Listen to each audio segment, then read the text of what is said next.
Parler de réussite scolaire, c'est avant tout parler des élèves, de leur travail, de leurs difficultés, de leurs enseignants et de leurs programmes. On néglige souvent le rôle primordial des parents. Pourtant, quel que soit le niveau de leur enfant, dans tous les milieux sociaux, ceux-ci jouent un rôle important dans le parcours scolaire des enfants. Je les encourage à se mettre bien au travail, bien travailler à l'école. Donc j'évite de les surcharger des travaux. Je leur laisse un peu d'espace pour qu'ils puissent bien étudier, afin qu'ils puissent réussir tout en mettant le Seigneur devant. Il y a un suivi particulier parce qu'après les cours, quand l'enfant rentre, il se repose un peu, il va au cours de répétition. Pour la réussite de l'année scolaire de ses enfants, Mekantier Florence met un accent particulier sur l'éducation spirituelle afin de protéger ces derniers des déviances observées dans les établissements scolaires.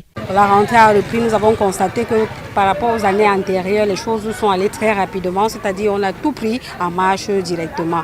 Nous faisons tout ce qui est à notre possible pour que nos enfants puissent réussir. Nous avons prié le Seigneur, nous avons fait une petite prière collective avec les parents à la rentrée scolaire pour confier les enfants au Seigneur. Parce qu'on a constaté qu'il y a beaucoup de déviance à l'école actuellement. Donc beaucoup d'enfants entrent dans les sectes à l'école et nous avons attiré l'attention des enfants par rapport à tout ça. Et pour leur suivi, nous avons confié à un maestro ici là qui fait les cours de répétition et il est chrétien de notre paroisse pour mieux suivre nos enfants. Il convient de noter que la carrière scolaire reflète pour une grande part la mobilisation active des parents, non seulement pour former leur enfant à l'intelligence de l'écolier, mais pour optimiser sa prise en charge par l'institution.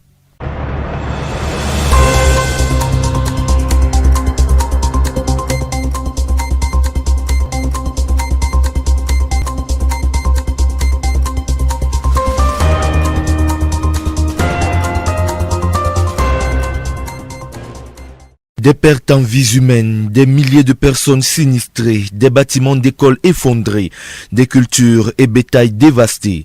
C'est le tableau sombre qui résulte des récentes inondations à l'extrême nord du Cameroun. Une situation qui présage un avenir difficile, mais avec espoir, pense Monseigneur Samuel Cléda. L'archevêque de Douala appelle à une mobilisation gouvernementale et générale. Les inondations, disons, c'est dans presque toute dans le bassin du lac Tchad. Évidemment, c'est la plaine qui est le plus touchée en ce qui regarde le Cameroun. N'est-ce pas, à partir de Lara, n'est-ce pas, en montant, les cultures ont été, parce que juste avant, j'étais à Yakwa, juste avant, mais l'eau a tout brûlé parce que l'eau, quand les plantes, soit le riz, soit le mil, se trouvent dans l'eau pendant une semaine, il n'y a plus rien. Tout est parti. Maintenant, donc là, c'est d'abord au niveau agricole, même maintenant au niveau de l'élevage. Mais ils ont beaucoup de difficultés pour sauver leurs bêtes. Ouais. Donc ça veut dire qu'au niveau de l'agriculture, c'est une mauvaise année qui s'annonce, c'est sûr. Peut-être qu'ils pourront encore se rattraper avec le mil caral, mais il faut encore beaucoup d'efforts. Maintenant, sur le plan de la scolarité, disons l'éducation, mais c'est aussi un vrai drame. Et espérons, parce qu'il y a des écoles, des bâtiments se sont écroulés. Mais il faudrait maintenant une réaction très rapide de la part du gouvernement.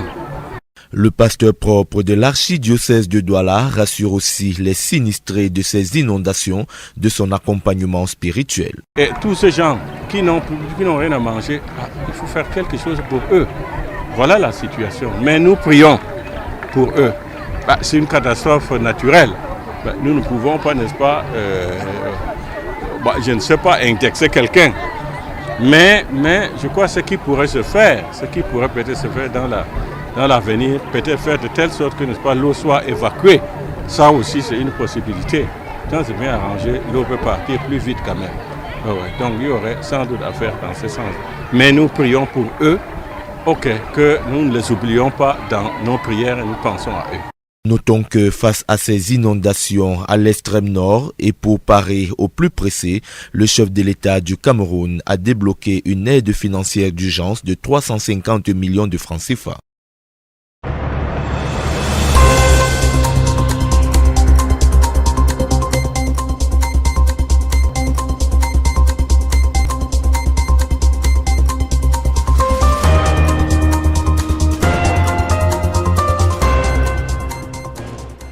Since floods hit the far north region, especially the Mayo-Danai division, government ministers have been taking turns visiting the affected area. To help the victims, President Paul Biya has released a financial aid package worth 1,600 million francs, the Minister of Territorial Administration, Paul Atanganji, says. However, 350 million francs, he adds, will go to those directly affected by the floods in Yagwa and Mayo-Danai. Paul Atanganji is also expected in the far north region to distribute the aid from the presidential couple to the flood victims. The Prime Minister and Head of Government, Joseph Dion Goute, has also expressed his condolences to the families of the victims. Speaking in an exclusive interview to RTVC, the Archbishop of Douala and an elite of the far north region, Monsignor Samuel Kleda, circumscribes the affected area and the impact of the flood. Mais nous prions pour eux. C'est une catastrophe naturelle. Nous ne pouvons pas, n'est-ce pas, je ne sais pas, indexer quelqu'un. The floods are around Lake Chad. It is the plain around the lake that is most affected. As for Cameroon, it is from Lara upwards. Just before, it was Yagwa. The waters have destroyed everything. When plants, whether rice or millet, are in water for a week, there is nothing left. When it comes to livestock farming, it is very difficult to save the animals. As far as agriculture is concerned, it is going to be a bad year. In terms of education, it is also a real tragedy. School buildings have collapsed. The government needs to react very quickly. If things can be put back in order, in 2 or 3 weeks, schools can start normally, but we need a swift reaction from the government and all Cameroonians. Mais il faudrait maintenant une réaction très rapide de la part du gouvernement. Monsignor Samuel Kleda also proposes what should be done to help the victims. Et tous ces gens qui n'ont rien à manger, il faut faire quelque chose pour eux. We have to do something to all those people who have nothing to eat. We are also praying for them. It is a natural disaster and we cannot point a finger at anyone. What can be done in the near future is to make sure that water is evacuated. If it is well arranged, the water can be evacuated even more rapidly. But we are praying for them and we are not going to forget them in our prayer intentions. Mais nous prions pour eux, que nous ne les oublions pas dans nos prières et nous pensons à eux. The flood has multiple consequences. The Office for the Coordination of Humanitarian Affairs says over 200,000 people in 5 divisions in the region are affected. 11 people have died in Yagwa, several hundreds of people displaced and homes and crops destroyed, raising fears of a health catastrophe. Meanwhile, as weather conditions improve, the people of Yagwa continue struggling to return to normal life, and waters which flooded a large part of the town are slowly receding.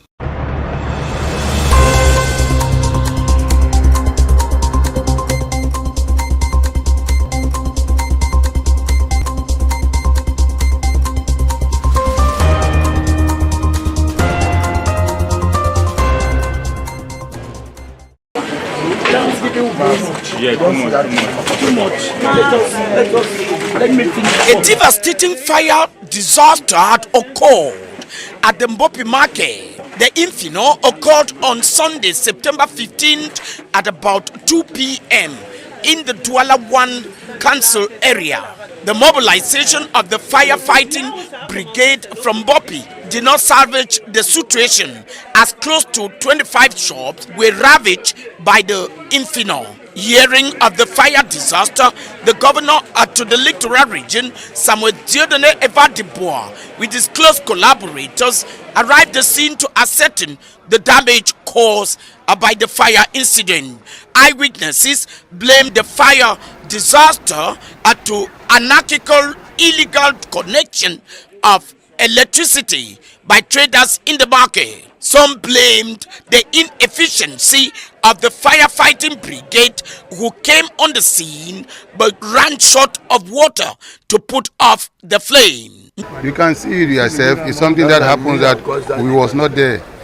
They just called me and I discovered that the market is going to fire. I discovered that the way in was so difficult for the fire brigade to help us.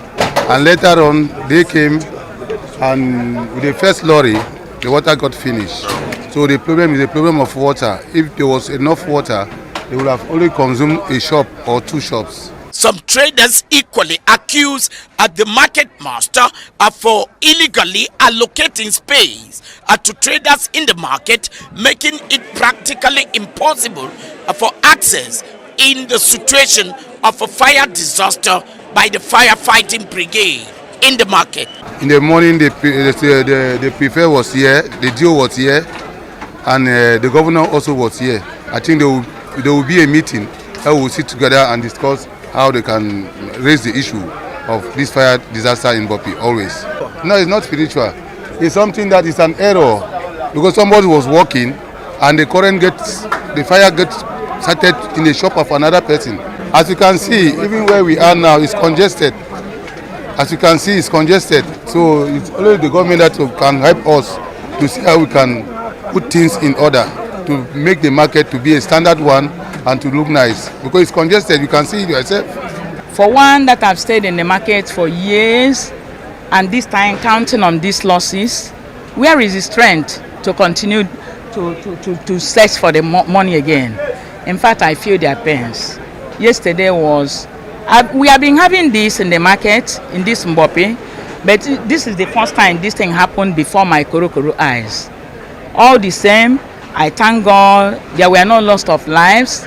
I also feel the pains of the people that fall victim to this. It should be recalled that Madam Makejo Alice, who is the president of the Traders Association in the Vuri division, outlined three main causes for recurrent fire disaster in Mbopi market. Lack of access to the market due to haphazard allocation of space by the market master, anarchical electrical connection by traders, as well as the inefficiency of the firefighting brigade in the situation of a fire disaster.